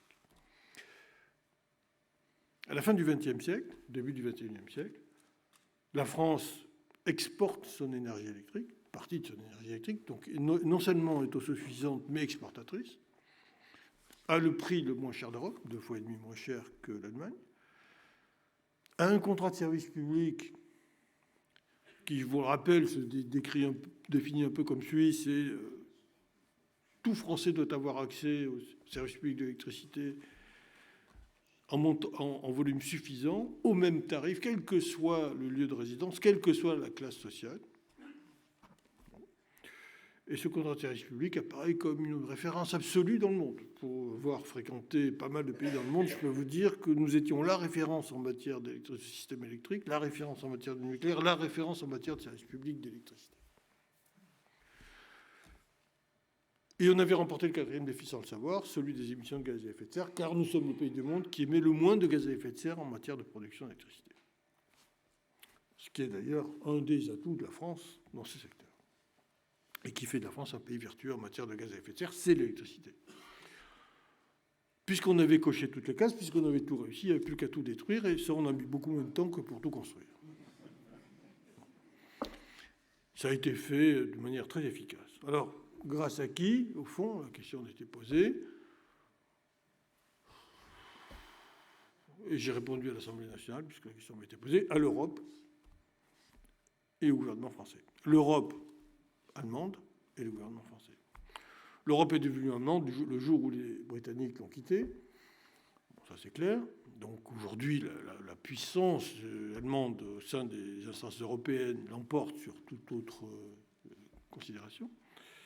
Et puis, l'Allemagne a inventé avant tout le monde la transition énergétique. Alors, c'est un mot à la mode, la transition. J'ai eu l'occasion de le dire déjà à plusieurs reprises. Moi, quand on me dit on va être en transition, j'imagine qu'on va d'un point A identifié à un point B défini. Ce n'est pas du tout le cas en matière d'énergie. On part d'un point A qu'on connaît pour aller vers un inconnu qu'on appelle... je ne sais pas quoi. On ne sait pas où on va, mais on y va. Donc on y va en détruisant ce qui existe sans savoir où on va. Alors en disant, on va faire du verre. On a vu ce que ça donnait. Et l'Allemagne a inventé l'Energiewende 12 à 15 ans avant la France. L'a appliqué et a donc dynamité tout son système électrique et tous ses électriciens. Les deux grands électriciens allemands, qui étaient RWE et ce qui s'appelait à l'époque Preußen Elektra, qui s'appelle maintenant Weber, c'est moins guerrier, mais c'est les mêmes, ont mis un genou à terre, si ce n'est les deux. Ils étaient au bord du dépôt de bilan quand l'État allemand était obligé de les secourir. Et le troisième électricien allemand, c'est ENBW, Energie Baden-Württemberg, dont nous étions, nous, actionnaires EDF, et que j'ai vendu à un prix que les acheteurs ont trouvé plus tard trop élevé, ce qui était vrai d'ailleurs, et au Land de Baden-Württemberg pour qu'ils suivent l'exemple des deux grands, c'est-à-dire qu'ils sont pratiquement en dépôt de bilan. Donc, la faillite de l'électricité des grands électriciens allemands et, au fond, ce qui a fait la force de l'Allemagne, c'est-à-dire sa doctrine en matière politique et économique, qui était l'ost politique d'un côté et la dimension industrielle du pays de l'autre, ces deux options qui ont fait la force et la richesse de l'Allemagne, eh bien, la faillite du système électrique allemand avait mis à mal la compétitivité industrielle de ce pays, et donc les Allemands considéraient comme inconcevable de continuer à avoir à sa porte un outil aussi puissant, aussi efficace qu'EDF, qui, au fond, donne à la France un atout compétitif qu'elle ne pouvait pas tolérer. Donc il y a une vingtaine d'années que l'Allemagne s'efforce d'éliminer EDF et de détruire EDF, de détruire cette forteresse. Ça a été fait avec toute la réglementation européenne d'inspiration allemande qui a imposé à la fois la concurrence. Alors, pourquoi la concurrence ? Parce qu'on a remplacé la liberté par le travail par le bonheur par la concurrence, et donc... si vous l'exprimez en allemand, ça veut dire qu'il faut détruire les monopoles. Bon, EDF est un monopole, il faut détruire le monopole d'EDF et obliger EDF à la concurrence. Et on l'a fait avec une loi que les collabos français ont inventée, qui s'appelle la nouvelle organisation du marché de l'électricité, qui est parfaitement élaborée par une commission ad hoc, contre laquelle je me suis battu avec l'efficacité, vous le constatez, et qui consiste à dire, au fond, puisqu'il faut une concurrence, on va créer la concurrence en obligeant l'électricien national à vendre à ses concurrents ou futurs concurrents une partie significative, 25% de sa capacité électronucléaire, à un prix très inférieur à son coût de revient. Le prix qui m'était demandé, c'était 36 €. Je me suis battu comme un fou pour obtenir 42 €, sachant que le coût complet était autour de 65. Vous voyez qu'on faisait un cadeau inouï à des gens qui n'ont eu comme vertu que d'être des traders, puisqu'ils ne fabriquent rien et qui vont proposer de l'électricité d'EDF aux clients d'EDF à un prix décoté, mais en la labellisant verte, puisqu'ils ne produisent pas un seul mégawatt. Mais enfin bon, ils ont un service de communication et de la publicité qui la rend verte. Pourquoi des vertes ? Plus vertes, puisque c'est l'électricité d'EDF qu'on vend aux clients d'EDF en l'appelant verte et en empochant le différentiel de prix. Ça a fait de ces traders des milliardaires, puisque ces entreprises se sont vendues pour l'essentiel un acteur principal qui est pétrolier national, le pétrolier français, à un prix incroyable, puisque l'un d'entre eux, qui s'appelait Direct Énergie, s'est vendu 2,9 milliards d'euros. Vous voyez qu'en quelques années, 3, 4, 5 ans, ces gens ont fait une jolie fortune, sans prendre aucun risque, et en pure activité de trading. Et puis on y a ajouté, évidemment, ça ne suffisait pas pour ruiner EDF, il a fallu lui interdire l'accès au réseau. Donc EDF était actionnaire à 100% de son réseau de transport et de son réseau de distribution. On a interdit à EDF de gérer son réseau de transport tout en la laissant actionnaire à 100%, puis à 60%. On n'a plus le droit d'y mettre les pieds. Comme c'est le réseau de transport qui était destiné à faire l'optimisation du système, on a donc désoptimisé le système. Et puis maintenant, on a appliqué la même règle au réseau de distribution, ce qui fait qu'EDF n'a même plus accès à ses clients, vend à ses concurrents l'électricité à prix réduit pour que ces derniers la vendent aux clients d'EDF, sans qu'EDF n'ait même l'accès aux clients à travers le réseau de distribution qu'elle a financé et qu'elle ne peut plus gérer.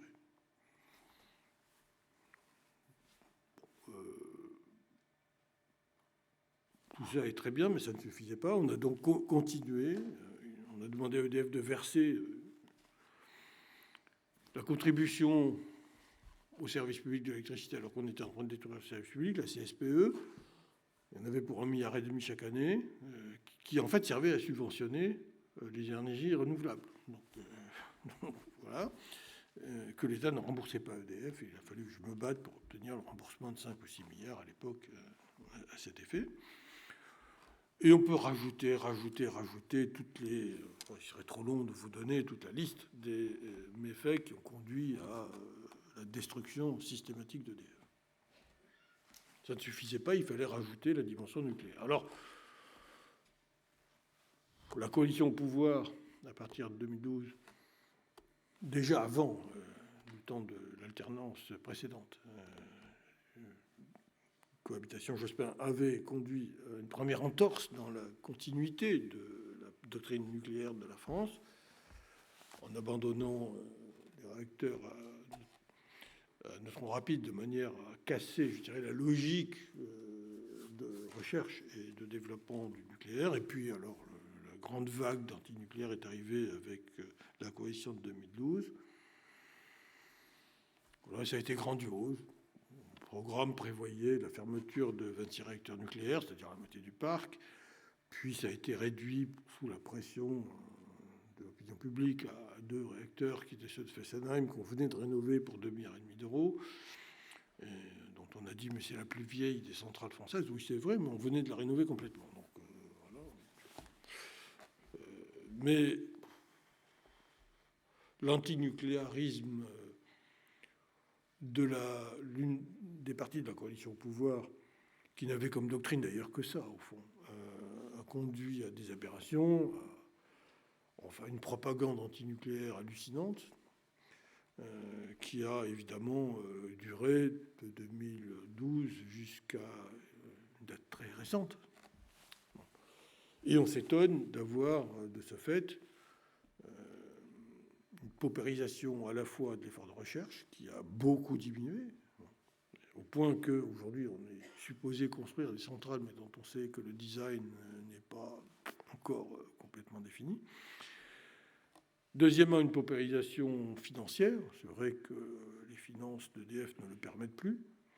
Et troisièmement, une paupérisation humaine, c'est le plus grave probablement, c'est-à-dire qu'on a perdu une partie importante de notre effectif d'ingénieurs qui a fait la gloire et la force de cette maison, pour aujourd'hui se retrouver avec un départ à la retraite de nombre d'entre eux qui ont été les grands acteurs du développement du nucléaire français et un renouvellement rigoureusement insuffisant à travers, je dirais, une histoire de 15-20 ans qui fait qu'aujourd'hui des ingénieurs, en fait, dans le domaine industriel, sont largement moins bien payés que dans le domaine financier, et que parmi les industriels dépendants d'entreprises publiques sont bien moins bien payés que les industriels dans le privé. Et par conséquent, il y a un écart considérable de 5 à 10 entre les ingénieurs nucléaires d'EDF et les gens issus des mêmes formations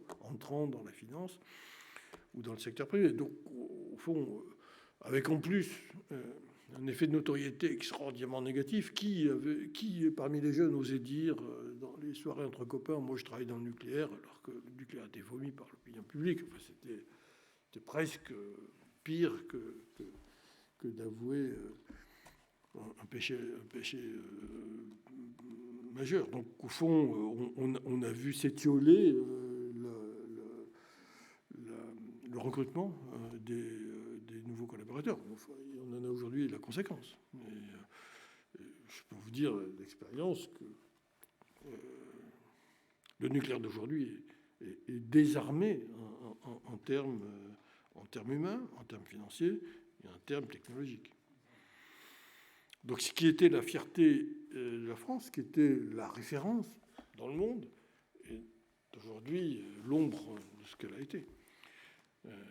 Par rapport à des concurrents qui, eux, se sont beaucoup musclés, c'est-à-dire les Russes, qui ont très vigoureusement réagi après le drame qu'ils avaient vécu à Tchernobyl, qui ont complètement redressé leur industrie nucléaire et qui sont aujourd'hui extrêmement performants, ou les Chinois, qui ont mis la masse critique, les uns et les autres, construisant sans cesse de nouveaux réacteurs. Les Chinois en construisent à peu près 11 par an sur leur territoire, et les Russes en construisent alors ailleurs que chez eux, puisque eux sont autosuffisants. Par contre, ils ont beaucoup de contrats en cours, malgré d'ailleurs les événements de la guerre d'Ukraine, encore dans les pays qui commandent le nouveau nucléaire, dans les greenfields nucléaires. Donc voilà la situation. Elle n'est pas réjouissante.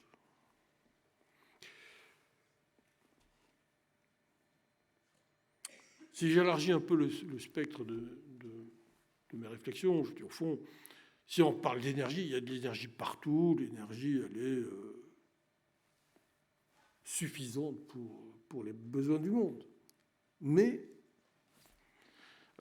l'énergie du soleil elle-même suffirait d'ailleurs à subvenir aux besoins du monde entier. Sauf qu'elle n'est pas utilisable et que pour qu'une énergie soit utilisable dans le domaine du service public, c'est-à-dire à des coûts qui soient accessibles au grand public, et donc au commun des mortels, il faut qu'elle soit dense, stockable, accessible. Le soleil est une source d'énergie invraisemblablement puissante, mais on ne peut pas le stocker. Le vent, oui, très bien, pareil. Qu'est-ce qu'on a réussi à utiliser jusqu'ici comme énergie? L'énergie dite traditionnelle, c'est la plus vertueuse des énergies, c'est l'hydraulique, bien sûr, qui se stocke, qui elle-même est une vraie pile à combustible. Les barrages étant plus une pile qu'une capacité de production, puisque ça permet de stocker de l'énergie. Et le stockage, c'est le grand problème en matière énergétique. Donc l'hydraulique en numéro 1, le charbon, parce qu'on peut stocker du charbon, et que c'est une énergie accessible et qui permet des coûts de revient acceptables. Le pétrole, bien sûr, mais le gaz, qui a été plus récent, mais qui se stocke là aussi et qui est accessible à des niveaux de prix acceptables, et surtout en fonction des origines du gaz. Et puis, le nucléaire. Alors, au fond, si je voulais résumer les choses, je dirais en matière de densité, donc d'efficacité, pour produire un kilowatt, vous avez besoin de faire chuter 10 tonnes d'eau sur 40 mètres de hauteur. C'est à peu près ça qu'il faut pour produire un kilowatt. Si vous prenez du charbon, vous avez besoin de 85 grammes de charbon pour faire la même chose. Et si vous prenez le nucléaire, vous avez besoin de 10 milligrammes d'uranium. Donc vous voyez, l'efficacité relative de chacune des sources d'énergie. Et de fait, les orientations qui avaient été prises par nos gouvernements successifs depuis, encore une fois, un siècle et demi, n'étaient pas sans réflexion. Au fond, on avait réfléchi à tout ça. Certes, il est séduisant d'imaginer qu'on puisse délivrer de l'énergie à partir de ressources naturelles que sont le vent et le soleil. Mais force est de constater que, d'une part, l'investissement consenti à ce titre est loin d'être négligeable et loin d'être compétitif. En tout cas, dans la plupart des cas, l'éolien onshore peut être assez facilement compétitif, mais il est inacceptable par les populations, et d'autre part, le régime des vents n'est pas tel qu'il soit très efficace, sauf dans certaines régions très particulières, où des régimes de vent importants et assez stables sévissent toute l'année, mais ce n'est pas le cas en France pour l'essentiel. Alors, on se retourne vers l'offshore. L'offshore, c'est beaucoup plus compliqué, c'est beaucoup plus cher à construire, c'est beaucoup plus cher à maintenir, et c'est très difficile à rendre compétitif. Je parle hors subvention, bien sûr. Quant au solaire, beaucoup de pays dans le monde, d'ailleurs, considèrent que le solaire n'est pas accessible, parce que, quand vous regardez les pays d'Europe du Nord, la Finlande, l'Islande ou d'autres, qui ont des besoins considérables d'énergie d'hiver, quand il fait nuit, c'est sûr que le solaire n'est pas très adapté. Donc ces pays qui prônent la vertu de l'énergie verte n'en utilisent pas. Et je vois même, alors je ne parle pas de l'Allemagne, dont on sait que c'est un pays écrasé de soleil et dans lequel nombre d'entre vous partent en vacances pour se bronzer l'été. C'est une chose qui est évidente. Donc on compense le manque de soleil par les subventions, mais enfin bon, ça finit par coûter cher. Mais les pays écrasés de soleil, comme les pays du Moyen-Orient, ont compris que c'était une source d'énergie qui leur coûterait beaucoup, beaucoup plus cher, et qui viennent me voir en ce moment en me disant, écoutez, on produit de l'énergie à partir du gaz et du pétrole en fonction des ressources locales, mais si on veut garder notre identité, il va falloir qu'on garde notre capacité d'exportation de pétrole ou de gaz, et donc on va, après réflexion, réorienter notre effort sur le nucléaire, ce qui est le cas de à peu près tous les pays du Moyen-Orient qui aujourd'hui sont en train de s'équiper, qu'il s'agisse des Émirats qui l'ont déjà fait, qu'il s'agisse de l'Arabie Saoudite qui lance un grand plan nucléaire, ou de tous les autres qui réfléchissent à cet effet. Parce qu'ils considèrent que l'énergie solaire n'est pas une énergie qui est à la fois disponible, flexible, etc. La difficulté qu'il y a, c'est que... Alors, on s'est dit dans ce pays, je me souviens des slogans, on va ramener à 50% le nucléaire et on aura 50% de renouvelables. Quand j'ai répondu à la question qui m'était posée par l'Assemblée nationale, que tout ça a été fait au doigt mouillé, je le maintiens. Il n'y a aucune réflexion sous-jacente. On est à 75% nucléaire. Bon, allez, on va faire un effort, on ne sera plus qu'à 50%. C'est comme ça que la doctrine s'est établie. Mais alors, pour laisser de la place aux renouvelables, qui étaient lourdement subventionnés, qui donc attiraient beaucoup des investisseurs, parce qu'ils tiraient leur rentabilité des subventions, mais pas de leur activité industrielle, encore fallait-il rendre... le nucléaire plus discret, moins présent, quand il y avait des énergies intermittentes qui arrivaient sur le réseau, c'est-à-dire le vent ou le soleil. Mais quand on sait, par définition, l'intermittence n'étant pas inscrite au programme, on ne sait pas quand ces énergies seront disponibles, alors la doctrine a voulu qu'on donne priorité d'accès au réseau renouvelable. C'est-à-dire, au fond, quand il y a du soleil ou quand il y a du vent, alors il faut donner la priorité d'accès à ces énergies lourdement subventionnées et demander au nucléaire de se retirer. Or, le nucléaire est fait pour une production de base. Il a fallu rendre le nucléaire flexible. C'est-à-dire qu'on a demandé au nucléaire de pouvoir baisser sa production. Et ce faisant, je vous le dis en quelques mots très simples, on a considérablement renchéri le coût du nucléaire, sans que les gens en soit informé. C'est-à-dire qu'aujourd'hui, le coût du nucléaire est beaucoup plus élevé parce qu'on a voulu le rendre flexible pour laisser la place à des renouvelables qui ne sont pas nécessaires.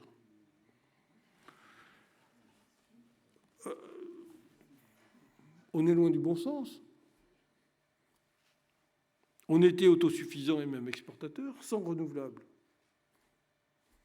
On est importateur avec le renouvelable. Enfin, on peut se poser la question de savoir pourquoi alors le nucléaire a été mal géré, etc., etc. Et cette année, on sera probablement suffisant, mais à des niveaux de coûts qui étaient même inenvisageables au moment où, dans les belles périodes, où on gérait de manière industrielle un outil industriel lourd. Parce que, rendons à César ce qui lui appartient, c'est-à-dire aux Français ce qu'ils ont investi, le parc nucléaire français, les 56 réacteurs qui nous restent après la fermeture de Fessenheim, leur coût de remplacement, j'entendais tout à l'heure, effectivement, il en faudra plus de 16. Si on estime le coût de remplacement, je crains qu'il dépasse les 500 milliards d'euros. Si vous y ajoutez l'hydraulique, à peu près 150 milliards, et si vous y rajoutez les réseaux, disons 500 milliards, vous voyez que le système électrique français, qui a été entièrement financé par l'électricité nationale, d'ailleurs, et pas par l'État, contrairement à ce qu'on a pu nous raconter, en coût de remplacement, s'il fallait le remplacer aujourd'hui, coûterait entre 1 000 et 1 500 milliards. C'est ça qu'on a gâché, c'est ça qu'on a abîmé, c'est ça qu'on a cassé. Est-ce qu'on en a les moyens? Non. Pourquoi faire? Dans l'intérêt de qui? Je vous laisse répondre à la question. Donc, j'ai poussé un cri d'alarme en disant on peut toujours stigmatiser les Allemands. Les Allemands, ils ont fait ce qui était dans l'intérêt de l'Allemagne. Qui peut en vouloir au gouvernement allemand d'avoir défendu l'Allemagne? Pas moi.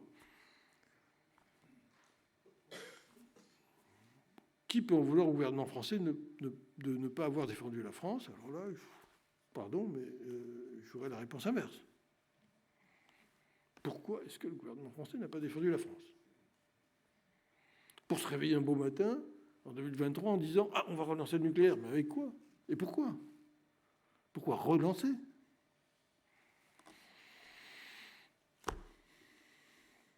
Voilà le sujet.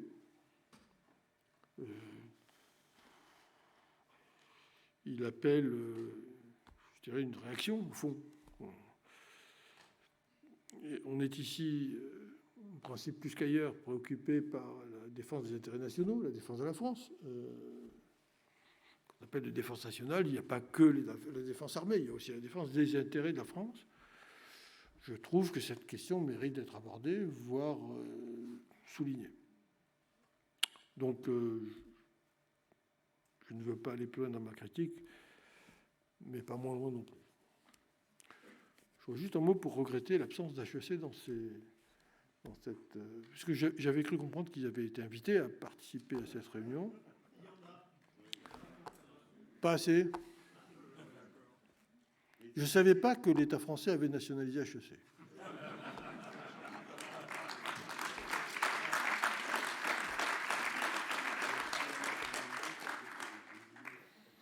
J'avoue que ça ne me réjouit pas non plus, pas plus que DF d'ailleurs.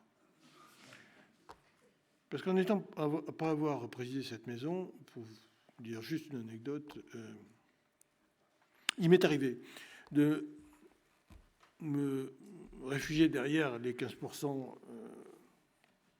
qui appartenaient au public, puisque la société étant à 85% filiale de l'État, à 15% cotée en bourse.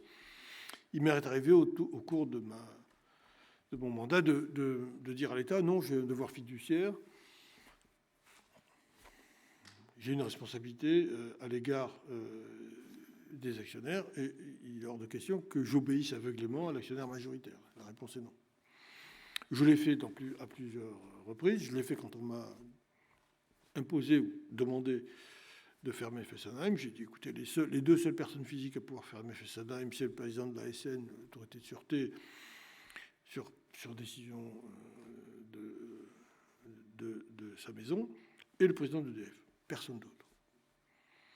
Je n'ai pas reçu d'injonction de l'autorité de sûreté, d'ailleurs d'autant moins que l'autorité de sûreté avait classé Fessenheim comme étant la centrale la plus sûre de France.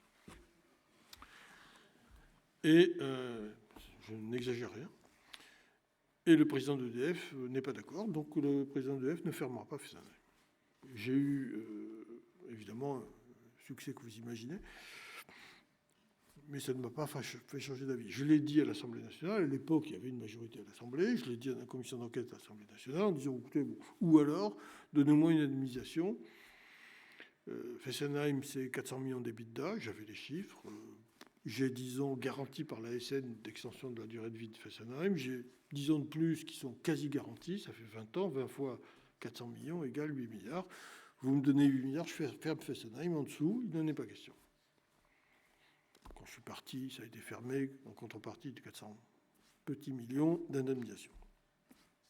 Bon. Mais ça veut dire que quand on est patron d'une entreprise cotée en bourse, ou faisant appel au marché, on peut encore avoir une argumentation juridique pour défendre l'entreprise qui vous est confiée.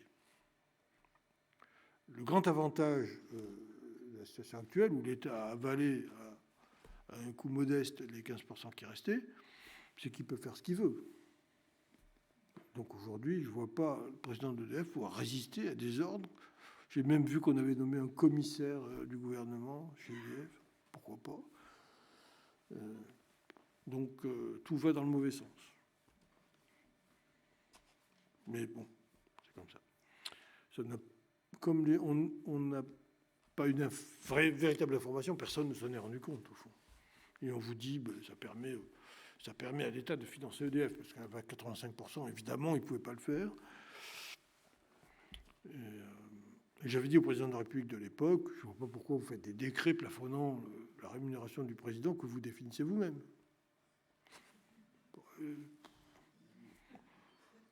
Alors il m'a fait regarder un peu éberlué. Je dis, bah, tant pis pour moi, parce que bon, mais tant pis pour mes successeurs. Alors depuis, plus personne n'a osé revenir sur ce décret qui rend inaccessible, enfin, qui enlève tout. Enfin, au fond, il n'y a pas de candidat à la présidence d'EDF. Vous avez bien compris que quand on fait un appel d'offres, il n'y a pas de réponse. Pour ce prix-là. Bon. Personne. Moi, j'étais le 330e salaire d'EDF, hein, quand même, pour nota bene. Enfin, bon. Je ne sais pas du tout pour me plaindre. Je dis simplement que c'est une ineptie. C'est simplement une ineptie. Parce que ce que vous pouvez considérer comme étant acceptable, parce que vous avez accepté une mission et que cette mission vous transcende et qu'après tout... mais il y a une différence entre accepter quelque chose qui vous arrive en cours de mandat et vous précipiter pour y aller quand vous n'y êtes pas. Bon. Deuxièmement, quand on vous assène une telle mesure, par esprit, je dirais, de responsabilité, vous n'allez pas la répercuter sur vos collaborateurs, par définition. Vous l'acceptez pour vous-même. Si vous considérez que c'est idiot, vous n'allez pas y associer tous les cadres dirigeants de la maison. Donc, je n'ai tenu compte pour personne.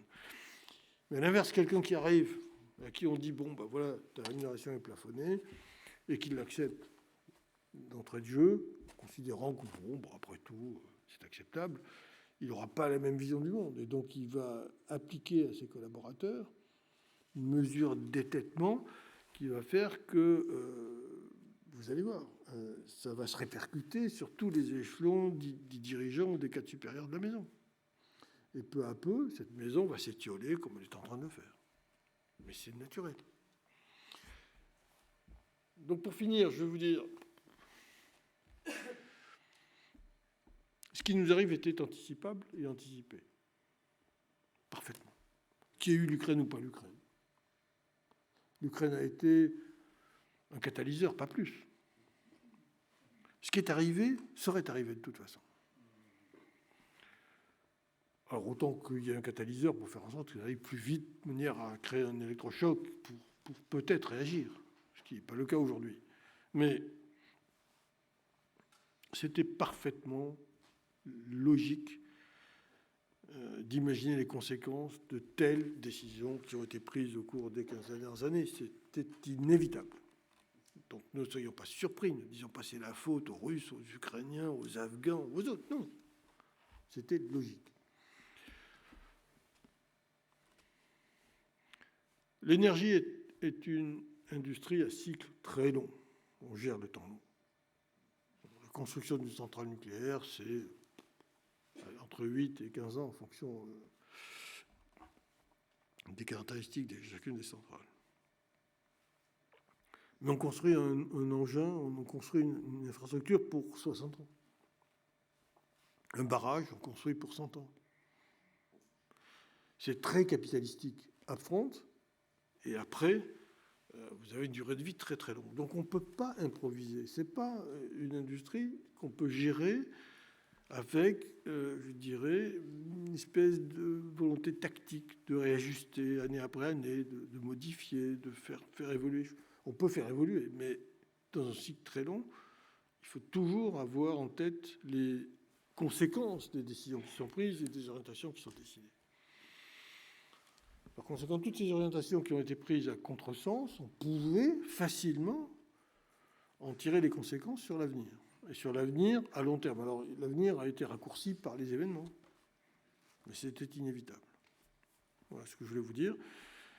La conséquence de ça, c'est que les contre-mesures à prendre aujourd'hui vont être extrêmement compliquées, extrêmement plus onéreuses qu'on aurait souhaité ou qu'on aurait pu le faire, et que les ressources humaines sont une ressource rare et vis-à-vis de laquelle il faut être très modeste, parce que je ne suis pas sûr qu'on sache demain remplacer la cohorte des ingénieurs qui lui manque aujourd'hui. Merci beaucoup.